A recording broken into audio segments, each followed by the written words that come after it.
Smotherhood, Wickedly Funny Confessions from the Early Years, published by Globe Picot, August 2007. When I'm away on business, everyone pitches in to help my husband Griff.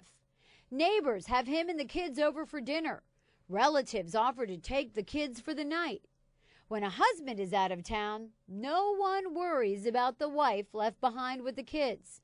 Of course not. She can fend for herself. But if a man is left alone with the kids, watch out. Call the National Guard, fix some casseroles, start a prayer chain, because clearly he's going to need some help. Well, let me tell you, there's no need to raise the threat level to orange. I think he's going to be okay.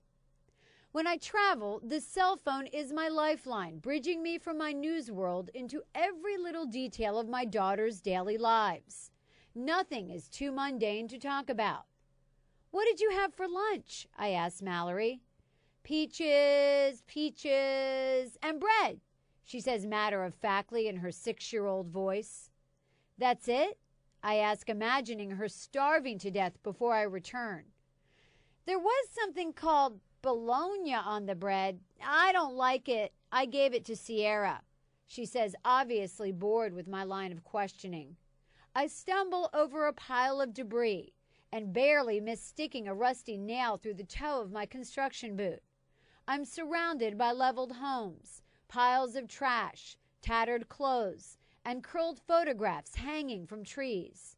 I'm in Mississippi in the aftermath of Hurricane Katrina. "Well, what else did you do today? Who did you play with?" I ask, wondering why it's so impossible to elicit responses over the phone from a child who never shuts up at home. "I don't know," she says. "I played with Abigail. I drew a picture of a rainbow and a zebra. That's it. That's all I can remember. Oh, yeah, I found some cool rocks we can paint." I lean on the brick frame of a front porch that's still standing. The house is gone. "Well, that sounds like fun. I can't wait. Are you being good for Daddy?" I ask. Spray painted on the house across the street from me is the number of people who lived there after the hurricane, along with a big red X and a date to show that it's been searched for bodies. "Yeah, I think so. Hold on. Daddy, am I being good?" she yells. I can't hear his response, but she immediately responds.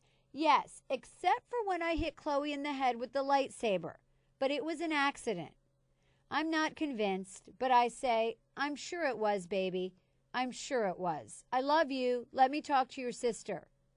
I wonder where all the kids who lived in this destroyed neighborhood are now. At my feet, in a pile of photographs, I see torn, water-stained class pictures of a boy who looks to be about Mallory's age. "Okay, I love you too, Mommy. I miss you too. When are you coming home again?" she asks every night. "Soon, baby. Real soon," I say, not really knowing for sure myself. "Put Chloe on." The only way I know Chloe is on the phone is that I hear her heavy breathing.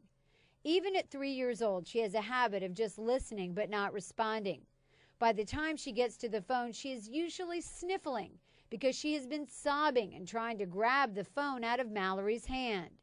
Mallory always gets to go first, and that steams Chloe to no end.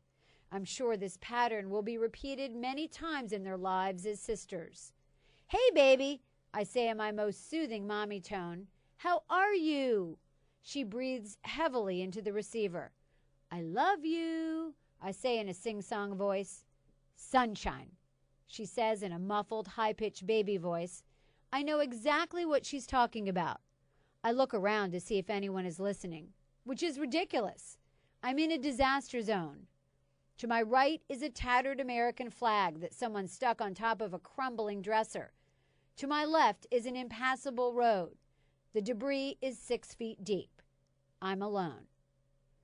"You are my sunshine, my only sunshine.